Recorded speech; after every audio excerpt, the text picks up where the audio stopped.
Allez, Alors go. bonjour, je m'appelle Jules Ivan, je suis au lycée Jean Caillot à Ruel, en terminale métier du commerce et de la vente. Alors aujourd'hui je vais parler des outils de fidélisation. Alors dans un premier temps je parlerai des outils de fidélisation utilisés par Citroën. Dans un second temps les outils de fidélisation utilisés par les concurrents. Et enfin dans un troisième et dernier temps les outils, deux propositions d'outils de fidélisation que Citroën pourrait mettre en place. Alors, aujourd'hui, je parlerai de trois outils en particulier que Citroën utilise. Alors, le premier est le financement. Le financement permet aux clients d'effectuer des extensions de garantie de 2 à 5 ans et également des locations de véhicules qui permettent des réparations telles que les révisions, les vidanges et les pièces d'usure. Ce qui offre une satisfaction aux clients et permet aux ateliers de travailler. C'est un outil de fidélisation car le client va revenir au bout de certaines années pour pouvoir renouveler son véhicule auprès de Citroën. Et voilà. Ensuite, le second outil de fidélisation sont les événements tels que les portes ouvertes et les festivals de sphère, où il y a des lots à gagner tels que des voitures, des goodies ou encore des cartes carburant. Ces derniers sont organisés par le groupe Émile Frey France au niveau national. Et les choses qui peuvent varier en fonction des régions sont les lots à gagner, car par exemple, si une concession sera près de la mer, dans les lots, il pourrait y avoir des huîtres à gagner ou des choses comme ça.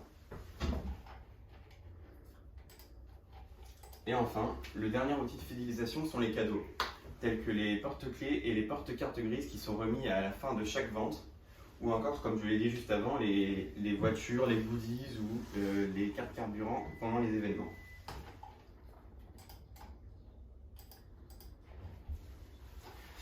Alors maintenant, je vais parler des outils de fidélisation utilisés par les concurrents de Citroën. Et je vais plus particulièrement parler des concessions telles que Peugeot, Toyota, Opel, etc. Car chacune de ces marques font partie du groupe Émile Frey France, ce qui est le même groupe que Citroën. Donc chacune de ces marques utilise les mêmes procédés que Citroën en outils de fidélisation. Et Émile Frey France est le même groupe qui organise les événements, comme je l'ai dit juste avant. Voilà.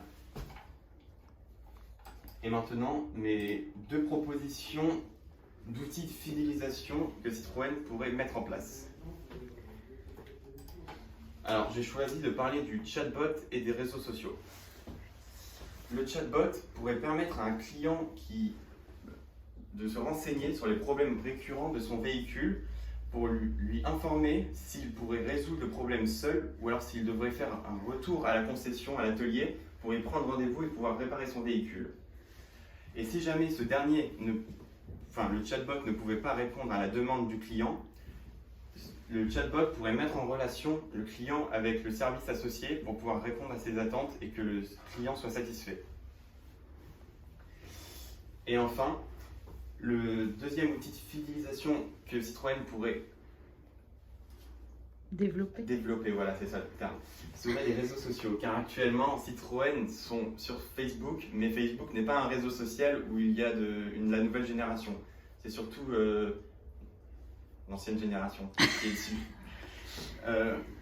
Donc le réseau social que je conseillerais à Citroën serait Instagram, car il pourrait y poster les offres, les événements et certaines ventes automobiles, et pourrait toucher une communauté bien plus jeune que celle qui est présente sur Facebook.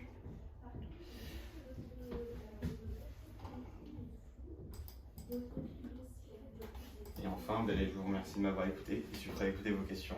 Merci à toi.